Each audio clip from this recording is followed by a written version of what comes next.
Okay, good evening, everyone. We're doing something a little different here.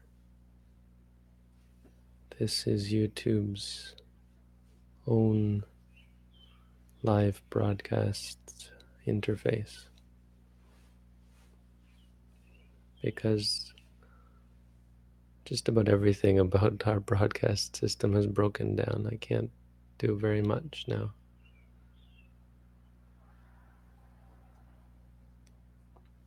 So we're using this built-in system.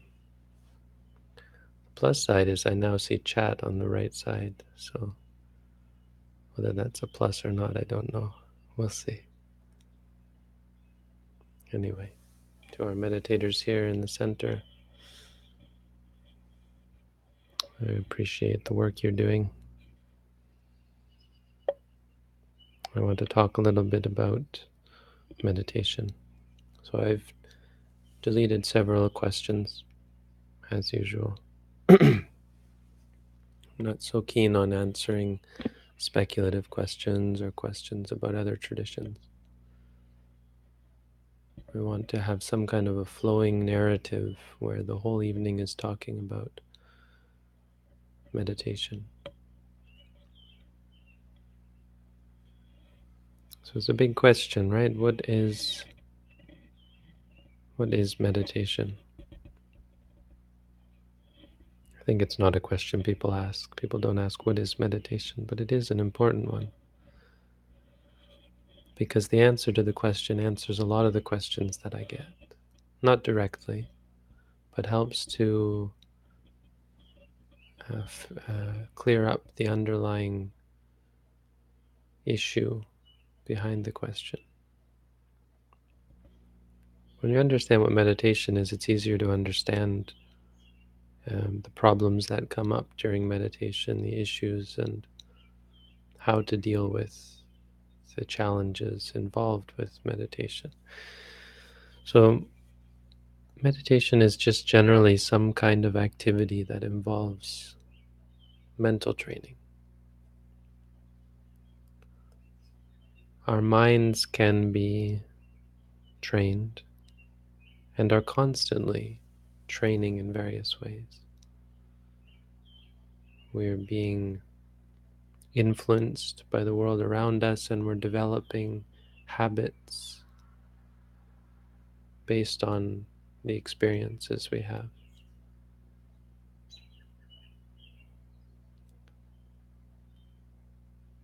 So you could say that it's not much different. Meditation isn't much different from ordinary life. It's just focused and directed in a particular way.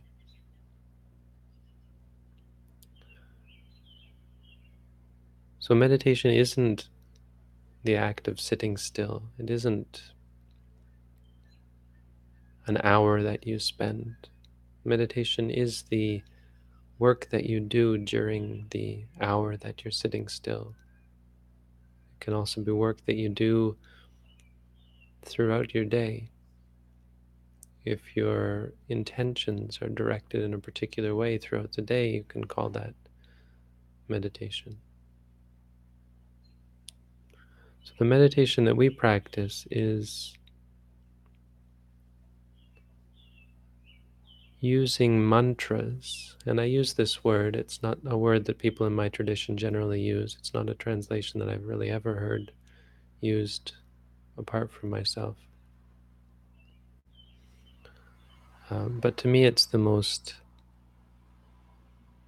clearly understandable description of what it is that we do. Because mantra meditation is something very ancient. And what we do is very much in line with the descriptions in Buddhist texts about mantra meditation. It's the repeating of a word. A mantra, I think, often is a phrase, and we don't do that so much. We just pick a word. So whatever you call it, mantra or otherwise, it's a word that has a power. It has a power because it directs the mind in a specific way. I mean, a good example of mantra meditation directed in a specific way is loving kindness meditation. We have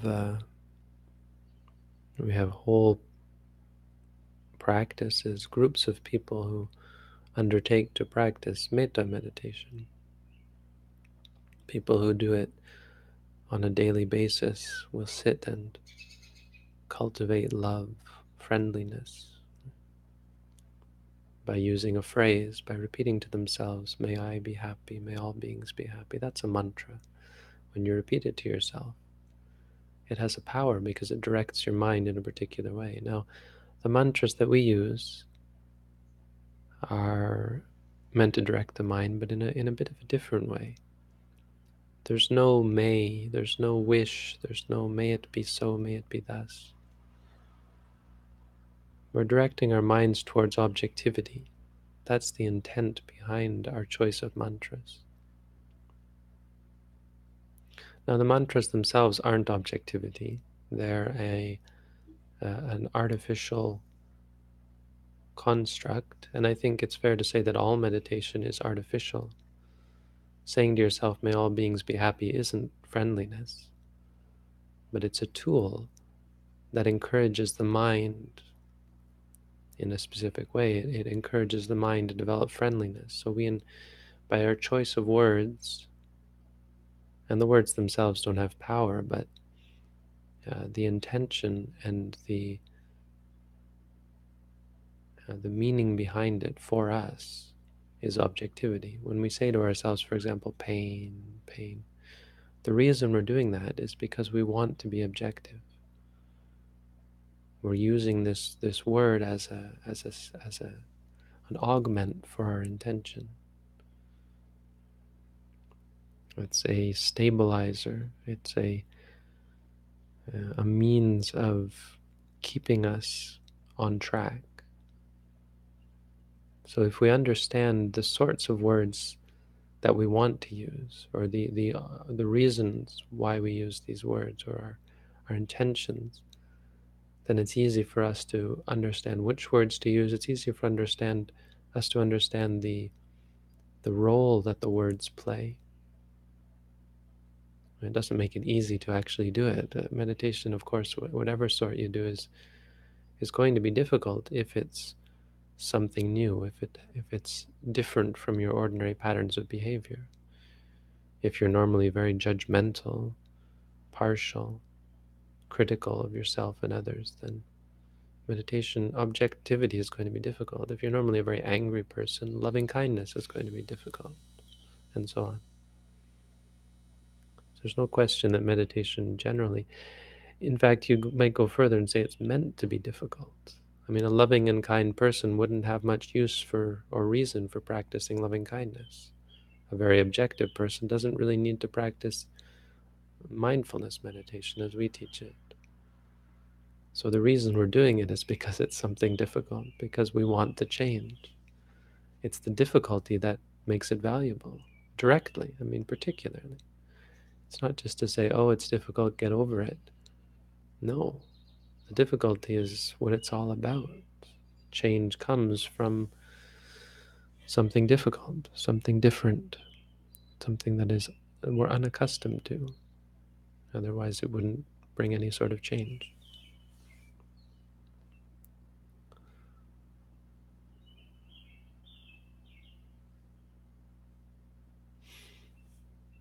So there's much more I can say about meditation, but I think that's a good introduction to this. So let's talk about these 6 questions we have.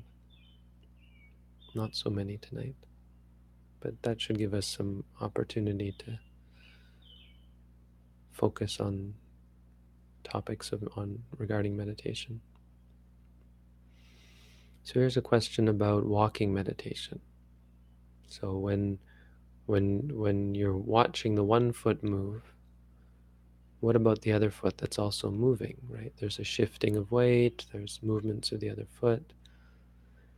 This is the sort of question this sort of question was the reason why I wanted to give sort of a general idea of meditation, because meditation isn't a replacement for awareness. It's about conditioning your awareness. So when we use these words, we're obviously not going to have a word for everything. We're not meant to have a word for everything. The word is a tool to remind us to be objective. So when you're saying to yourself, stepping right, yes, you potentially intermittently also know that the left foot is moving. Now, of course, it's important that you mainly know that the right foot is moving, but there will also be other sorts of awareness. There will be awarenesses of all sorts of things. That's not really a problem. Now, we do encourage meditators to move from object to object, which is why we then say stepping left, right? And if you get distracted by something else, to note it as well. But it's not about becoming hyperactive, trying to note everything. It's not magic. And it's not the most important thing. The most important aspect of meditation is that you're becoming objective. And that's going to be independent of the actual words. It's encouraged, it's supported by using the words. That's the point of them. So all of the other kinds of knowing, other kinds of awareness are great. I mean, they're a part of it, but you don't have to note everything. You don't have to note more than once every second or something like that. Or it's when you're walking maybe a little slower, even stepping right, stepping left. So it's a few seconds.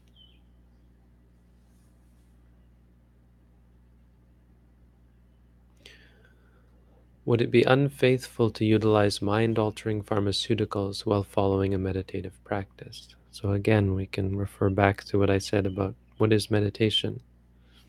So to answer this question, you have to ask, what is your intention? In what way are you focusing the mind? If your goal is objectivity, mind-altering pharmaceuticals don't play any role in that. And they're quite directly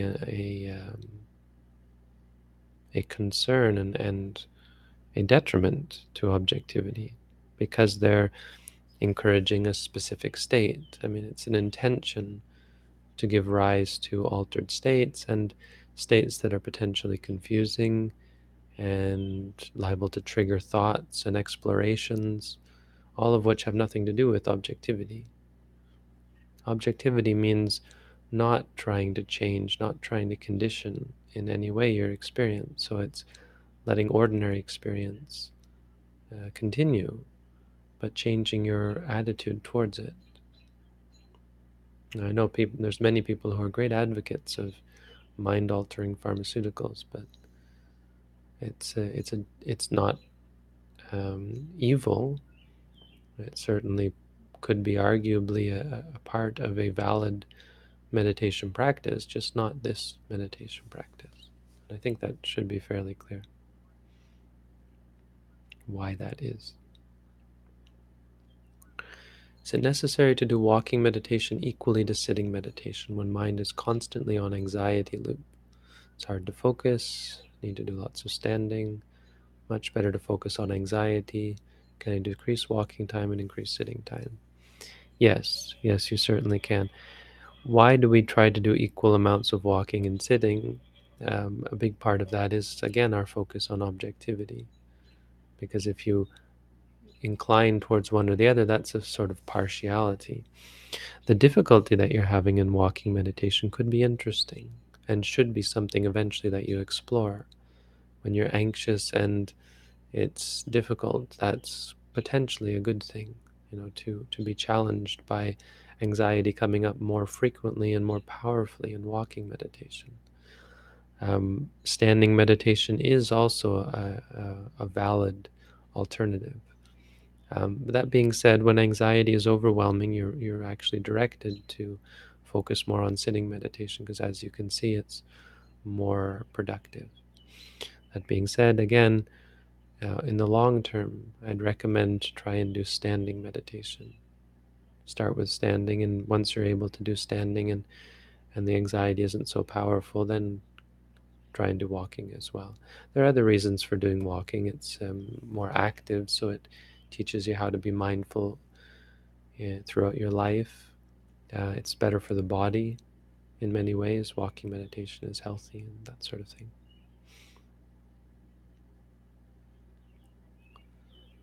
Here's 3 questions, and I kept this one. It's I almost got rid of it, but I don't like 4 questions. I don't like these compound questions because it's cheating. But they're all related. So, and it's regarding speech. Speech is interesting. For meditators, speech is important. Why are these words, these mantras, so useful? Is because speech has power.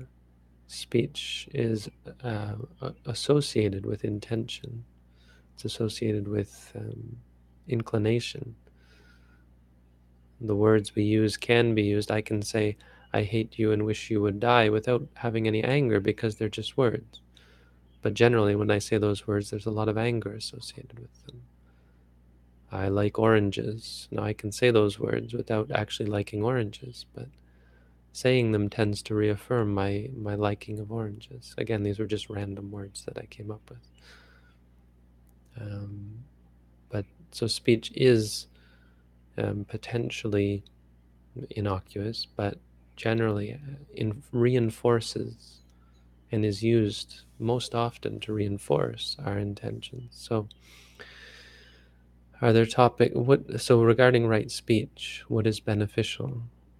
It has much less to do with the actual content of the speech and much more to do with your intentions. There are 4 kinds of wrong speech, but they're only wrong because of the intentions behind them. If you lie, that's wrong speech. If you have harsh speech, that's wrong speech. If you have divisive speech, trying to divide people, that's wrong speech. If you have useless speech, speaking just for no reason, again, it's because your mind is just wanting to waste time and pass time. It's all wrong speech.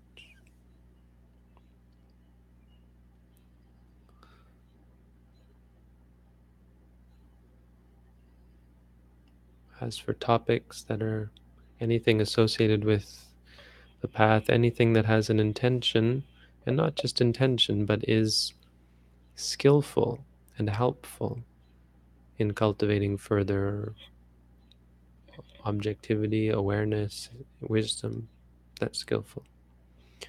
How can skillfulness be cultivated? Again, it has to do with the mind state behind it. So skillful mind states are brought about through meditation practice, particularly objectivity, mindfulness.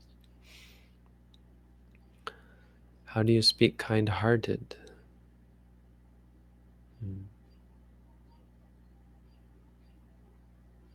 Understand their suffering and that you wish them happiness.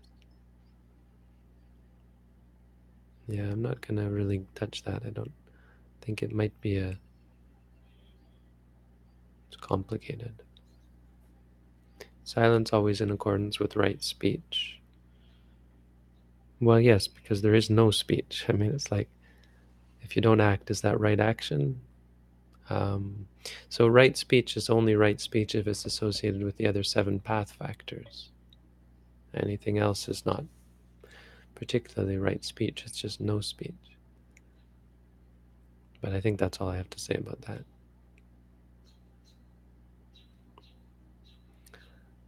Okay, the choice of selecting a major object of meditation when you're distracted. So we have our basic object, and that's useful because it's when there's nothing else to note, you know right away what to go to.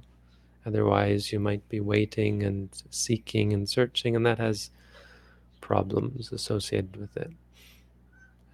But besides this main object, the rising and the falling, for example, what happens when you're distracted? What if you're distracted by many different things? Now, I don't normally use the word major object. I tend to, I mean, my teacher, I translate directly from what he said, and he would always say, choose what is clearest. And that makes perfect sense to me. So what if 2 things are clearest, or if you don't know what is clearest? Again, back to the original talk about meditation. What is it? What is it for?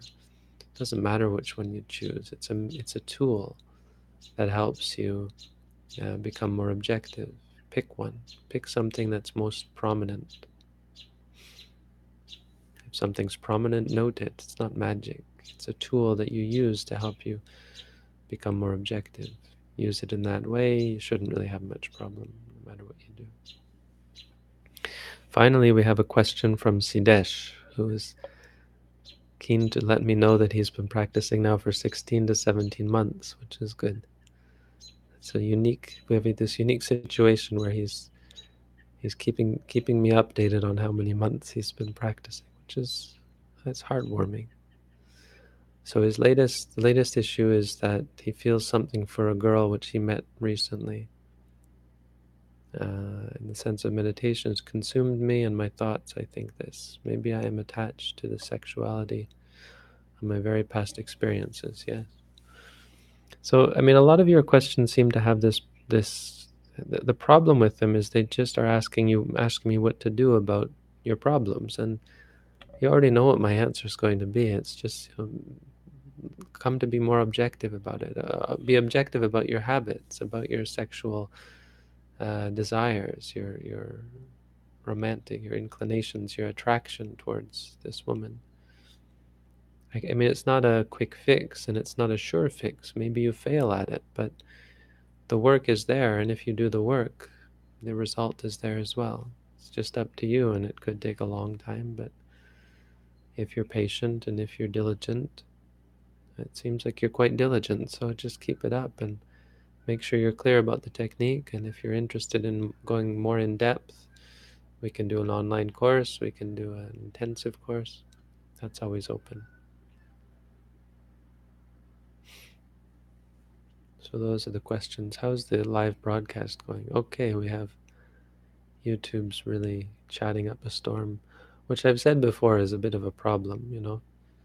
Here I am trying to teach and everyone's chatting. No, it's not I'm not insulted or anything. It's just something that has to be admonished, you know. When you listen to the Dhamma, you don't chat. And there's reason for that, because chatting is a cause for unwholesome mind states. I've got a room here with people in it, and they're not chatting while I talk. Consider that. Consider that when you sit here and chat while I'm giving a talk. How wholesome is that?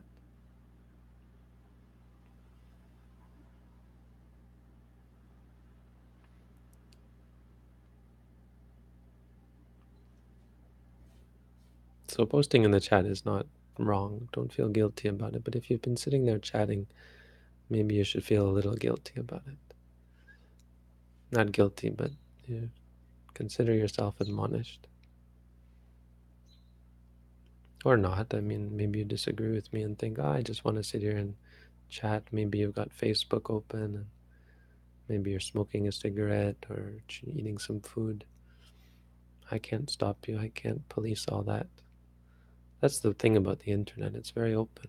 It's very broad audience. It's a bold, and some people would say rash move to try and teach directly to the internet, which is why we kind of have some buffer. You know, our questions are only answered through the website, and they're vetted and so on.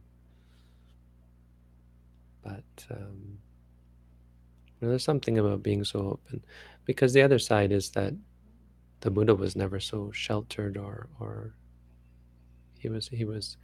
he opened himself up to all sorts of people, and of course was accused and confronted by people who had very bad intentions, more so than just eating or chatting while he was talking.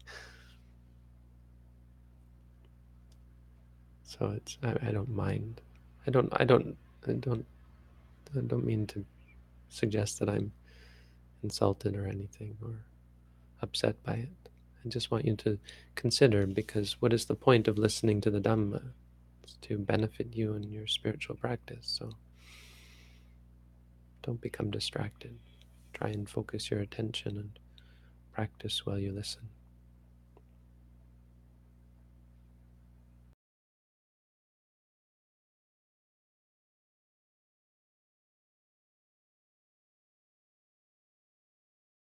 coming out. Have a good night.